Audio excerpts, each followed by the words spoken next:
over this unhappy globe, there are heroic volunteers putting up a selfless battle on behalf of the wretched of the earth. But only one of these is considered to have invisible means of support, to be nothing less than a saint. What makes Teresa of Calcutta so divine?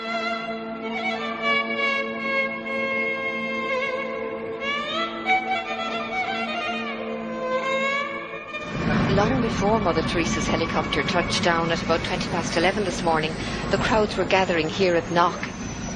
Among all of you who have made this pilgrimage to Knock this afternoon, we are privileged to have with us as a special guest at this Mass a pilgrim who has come from afar, a woman whose worldwide symbol for goodness and holiness. Not many claims made by the Irish clergy are widely or uncritically accepted, even in Ireland. But the saintliness of an Albanian nun named Agnes Boyaciu is a proposition that's accepted by many who are not even believers. Mother Teresa herself receives extravagant adulation as no more than her due. Of all the women in recent history, no one has captured the public imagination like Teresa of Calcutta. I'm not being facetious, and I'm certainly making no comparison when I say that no woman has made such an impact here since Our Lady herself appeared in 1879. So how did this auction of hyperbole and credulity get started? In that year of grace, 1969, the scrupulously neutral and objective British Broadcasting Corporation permitted that old fraud and mountebank Malcolm Muggeridge to pay a devotional visit to the Calcutta Shrine. When after I met you in London, really the only thing I wanted to do is to come and see you in your work here. Now I've seen it, and of course it's a shining light. Himself arrogant, almost to the point of humility, Muggeridge became persuaded that he and his team had become the divinely appointed instruments of what he claimed was the first television miracle. During Something Beautiful from God, there was an episode where we were taken to a building that Mother Teresa called the House of the Dying, and Peter Shaker, the director, said, well, it's very dark in here, do you think we can get anything? And we had just taken delivery at the BBC of some new film made by Kodak, which we hadn't had time to test before we left, so I said to Peter, well, let's have a go. So we shot it. And when we got back, several weeks later, a month or two later, we're sitting in the Rushes Theatre at Ealing Studios, and eventually up came the shots of the House of the Dying. And it was surprising. You could see every detail. And I said, that's amazing, that's extraordinary. And I was going to go on to say, 3 cheers for Kodak. I didn't get a chance to say that, though, because Malcolm, sitting in the front row, spun round and said, it's divine light. It's Mother Teresa. You'll find that it's divine light, old boy. And 3 or 4 days later, I found I was being phoned by journalists from London newspapers who were saying things like, we hear you've just come back from India with Malcolm Muggeridge, and you were the witness of a miracle.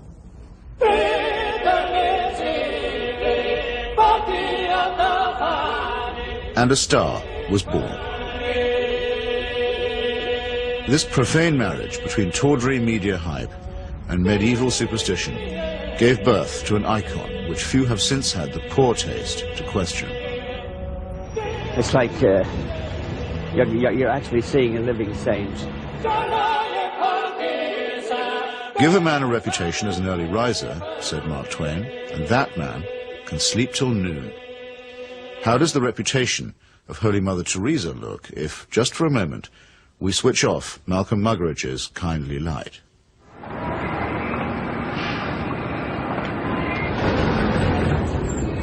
Mother Teresa is a Nobel Prize winner. She's a symbol. People in the West talk about her, so Indians adopt her at that level. The fact that what she does in the streets of Calcutta is really irrelevant to them. They couldn't care about it, and most of them don't even know. But Mother Teresa is the sort of figure you show to visitors.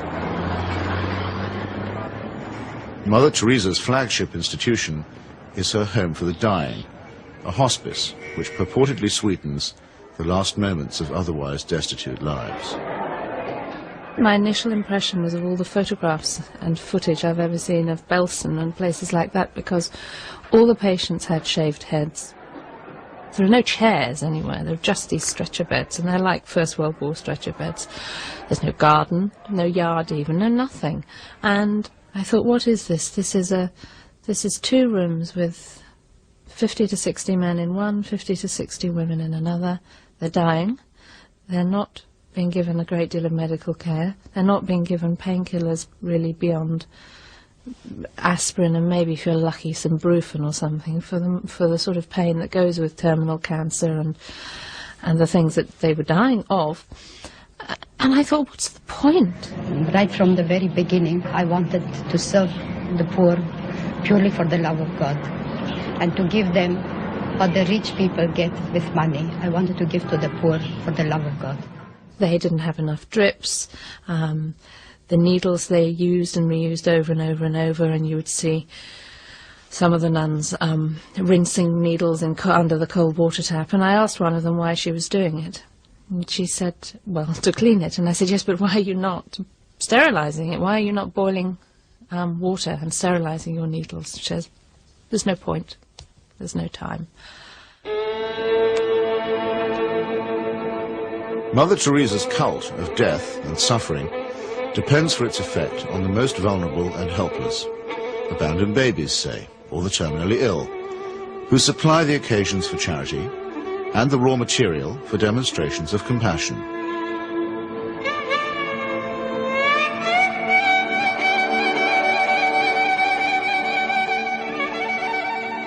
The first day I was there, when I'd finished working in the women's ward, I went and waited on the edge of the men's ward for my boyfriend, who was looking after a boy of 15 who was dying, and an American doctor told me that she had been trying to treat this boy and that he had a really relatively simple kidney complaint that had simply got worse and worse and worse because he hadn't had antibiotics, and he actually needed an operation. I don't recall what the problem was. She did tell me. And she was so angry, but also very resigned, which so many people become in that situation. She said, well, they won't take him to hospital. And I said, why? All you have to do is get a cab, take him to the nearest hospital, demand that he has treatment, get him an operation. She said, they don't do it. They won't do it. If they do it for one, they do it for everybody. And I thought, but this kid's 15.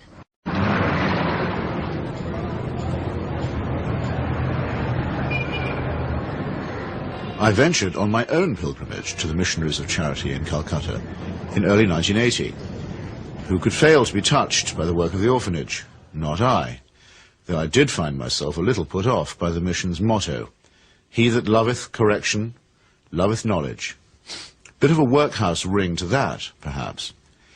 But it was Mother Teresa herself who completed the wreckage of the effect. As we stood by the tiny cots, she turned and said, this is how we fight abortion and contraception in Calcutta. Now, it might be argued that a campaign against family planning is low on the list of Calcutta's many pressing needs. But as a leading member of the Pope's fundamentalist tendency on matters of sex and procreation, Mother Teresa has made this single issue into her global crusade.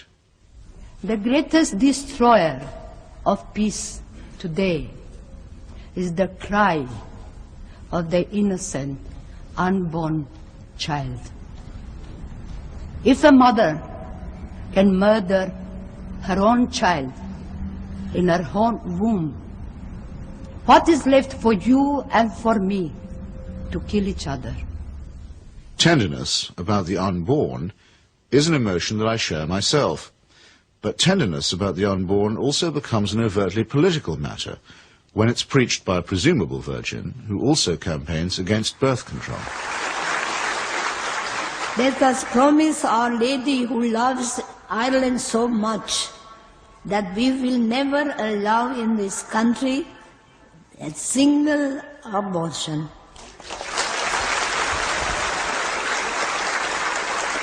And no contraceptives. Mother Teresa has no politics, so she maintains, and so many people believe.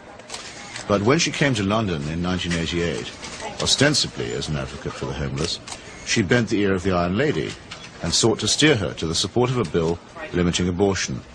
The sponsors of that bill, who arranged the meeting, were in no doubt that her intervention was political.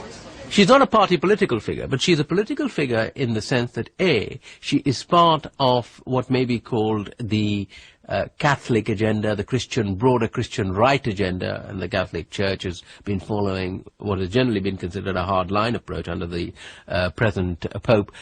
Now, she's part of that agenda, and that is fairly political agenda. I mean, you know, no abortion, opposition to birth control, ideas like that are fairly, you could say they would be contested in the political arena. And the second factor is that she is also part, if you like, of the Western agenda, where the West is still part of the third world.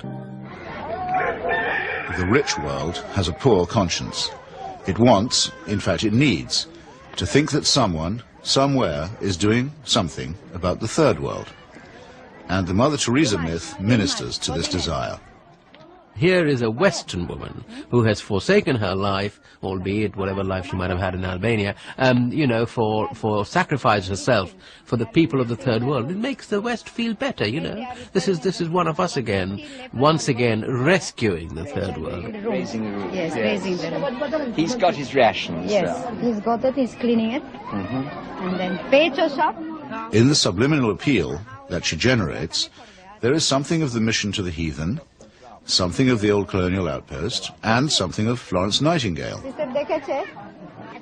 While in the silent and abject demeanour of her patients, there is something of the deserving poor. The Great White Hope, in this iconography, takes on the big black hole. And the rewards are by no means all in heaven.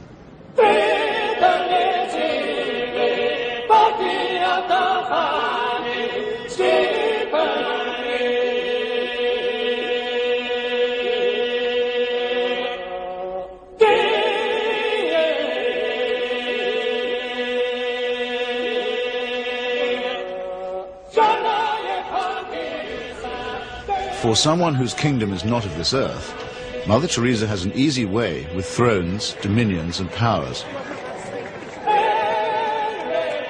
Why do the rulers of this sinful and selfish world find her so awfully congenial? Is it because she returns the compliment? She may or may not comfort the afflicted, but she has certainly never been known to afflict the comfortable. Some people see her here, posing with Ron and Nancy. In the truest sense, citizens of the world. Mother Teresa is. The very hand that bestowed the Medal of Freedom on Mother Teresa armed and paid the death squads of Central America. Accepting the award, with her customary modesty, on behalf of all the world's poor, she croaked, "I never realized that you loved the people so tenderly." I must say, I hadn't noticed that either.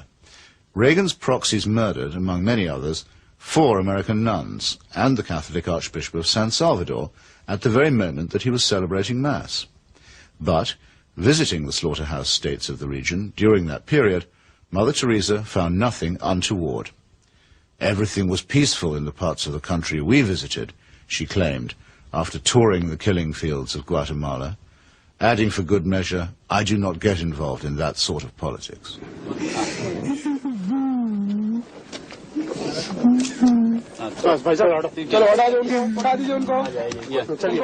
In 1984, a ghastly chemical spill from the Union Carbide plant in the Indian town of Bhopal took 2,500 lives and poisoned thousands more.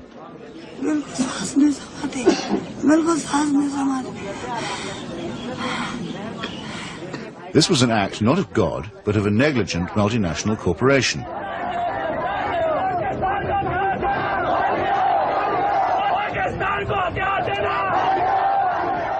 Mother Teresa's advice to the angry victims? Forgive. Forgive. what Mother Teresa has done is she has accepted implicitly the idea that there's nothing much you can do for the poor except take them off the streets and, look after them. You cannot change their attitudes. You cannot make them feel that they have an ability, they may even have the means to improve and change their lives. She's not bothered with that agenda. She's only bothered with the agenda of trying to rescue their souls and make them a bit better before they go on to the eternal life, which is a very understandable, but in fact a very old-fashioned Christian idea. It is not a question of saying, how can we tackle the real problems of poverty?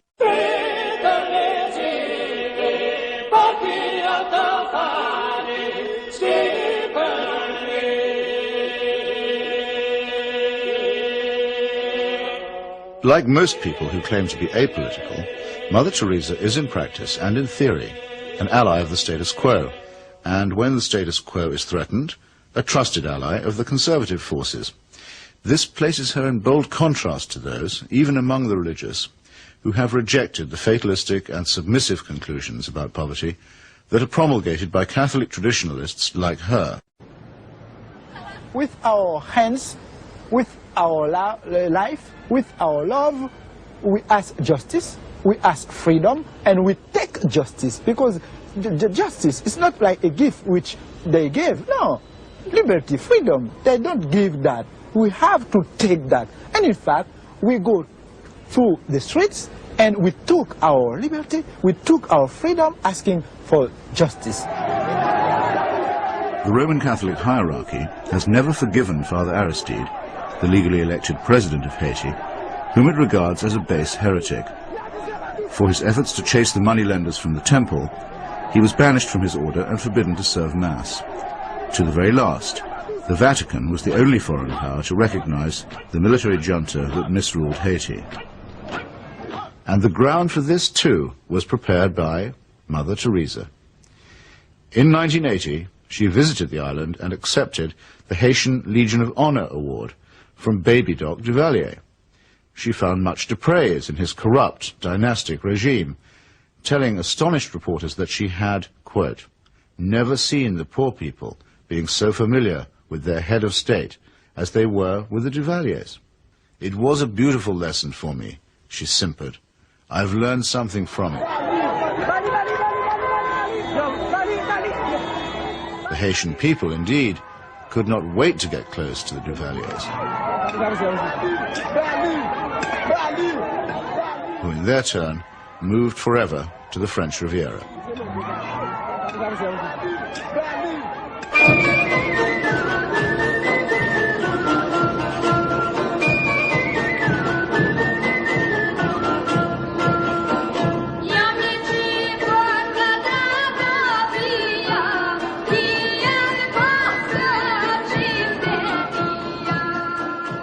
Mother Teresa admires the strength of the powerful almost as highly as she recommends the resignation of the poor. When she visited her motherland of Albania, she appeared to take seriously St. Paul's notorious assertion that the powers that be are ordained of God. The Albanian authorities had proclaimed the world's first officially atheist state. They had persecuted all forms of worship except that of their leader, Enver Hoxha. No whit abashed, Mother Teresa laid a bouquet on Hoxha's tomb. Not content with honoring a Stalinist murderer and despot, she also bestowed a wreath on the monument of Greater Albania, a cause that was once smiled upon by Pope Pius IX and his friend Benito Mussolini.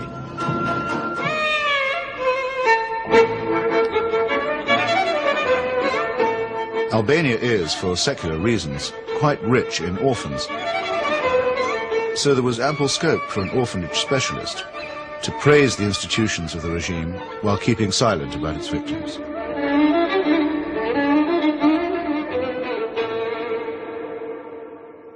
If it sometimes seems that the Saint of Calcutta is never actually in Calcutta at all, this may be because she operates more as the roving ambassador of a highly politicized papacy.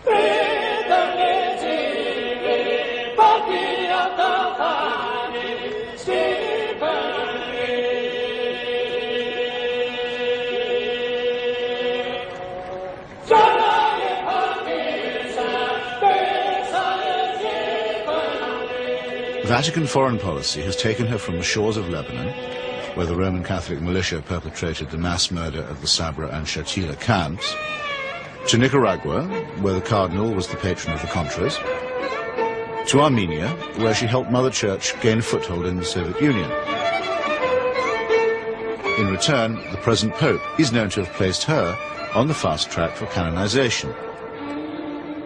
This is the kind of politics in which she does indeed get involved. Sometimes when I think of Mother, I wonder if I've done just right. Though I'm many miles away, I can almost hear her say, "Where's my wandering boy tonight?"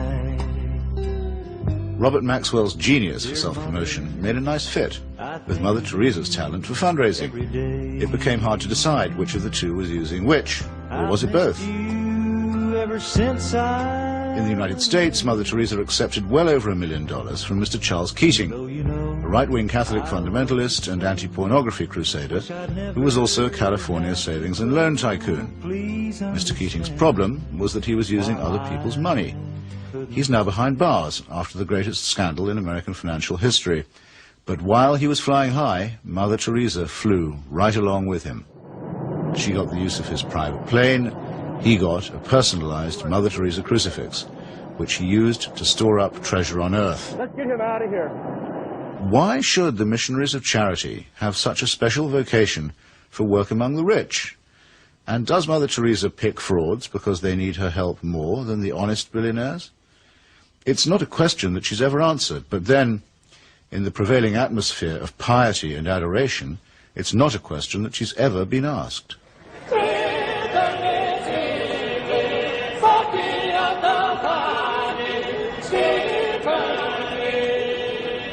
The Teresa cult is now a missionary multinational, with annual turnover in the tens of millions. If concentrated in Calcutta, that could certainly support a large hospital, and perhaps even make a noticeable difference. But Mother Teresa has chosen instead to spread her franchise very thinly. To her, the convent and the catechism matter more than the clinic. Now we are in 105 countries and we have 500 convents all around the world, without counting India. Beautiful.